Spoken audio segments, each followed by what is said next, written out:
How to build an eye-catching YouTube set. I've been on YouTube now for 15, 20 years. Surely it can't be that long. I'm old. I'm going to die soon. Oh no. Existential crisis aside, I've been on YouTube long enough now that the background behind me has changed so many times. And there's a conscious reason why. When I first started, it was just whatever was behind me in the background, whether it happened to be the dirty washing, my socks on the floor, or the cat randomly bubbling in the corner of my living room. I've walked about outside in the green, touching that grass. I've vlogged in front of white walls, fake brick walls. I've even set up sets where the backdrops would flap in the wind. I've tried green screens and everything.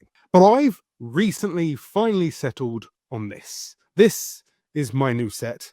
As you may have noticed recently, over the past few years, I've had some fantastic sets. But there is hidden mathematics behind all of my sets, and I'll explain it to you today using this one. First of all, the reason why this stuff behind me is because if it's a boring blank wall, you're going to tune off. Also, if you've got ADHD and you don't want to stare at my face, you're going to have a look at other things around me, which helps retention as you try and figure out who are these silver play buttons for, what plants happen to be around me, is there a nice circle, that kind of thing. It sets up a professional looking view. So therefore, you know that I'm here. I'm not a kids TV channel. It's clean. It's presentable. I could hide stuff around me if I wanted to do some form of advertising spot. And it also sets up, hopefully, proof of my work. These are silver play buttons that I've got for clients that I have consulted for. There's also a reason behind the setup in general. One, the circle here is to help me frame myself, but it also pulls you in. It evens itself out in a way in which it's kind of framed and it takes up most of the picture. It helps me with meetings and consultation calls. So when I turn on my webcam and I'm on Skype, I can, look professional. There's nothing worse than looking up somebody's nose or the double chin. It also helps me frame myself. One, I'm now in the middle. Now, if you're using the law of thirds, which you can see here, I'm in the middle of the video, which means that you're going to be pulled towards me. You know that I am talking. Okay. I'm wearing a color that isn't the color of the background. So therefore I pop out. I've got some lights around me that happen to actually just be living room lights because I've now perfected this art, and they are 5500k watts. So they are kind of white lights. The reason for this is that if you're using a normal living room light, you'll get that kind of orange glow. If you're using the cool white lights, then it gives you this daylight kind of look.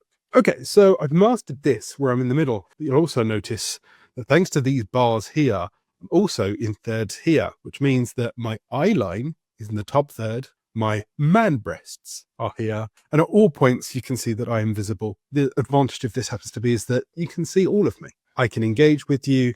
You can see my range of motions. I can emote. I can dab. I am a 40-year-old man. I refuse.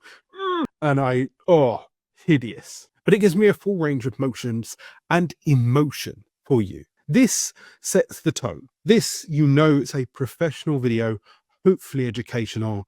I'm wearing my glasses, my hair slicked back, and I am engaging. If this was a kids TV channel, maybe I would have kids toys behind me or beanbags, colors, impactful, but it sets the tone. These shelves happen to be 2 split shelves, okay? I'm sat in a chair, which can help me with my height. Once again, I'm not down here, and I'm not up there. I'm not cut out, and I'm far enough away from my camera that I can do whatever I want. I've got my microphone here, so you can hear me, and I've got a table here, so if I need to put anything down or engage with, I've got a laptop here, should I need any prompting, any notes. Everything is close to me, but far enough away that I'm not going to bang it. And if I do bang it, it's not going to cause too many problems. I've got an itchy finger. All of this is very achievable. You don't have to spend an arm and a leg. You just have to find a corner in a room and make sure that you shut the window so you don't get any noise from your next door neighbor who seems to be renovating every time you click record on that goddamn camera.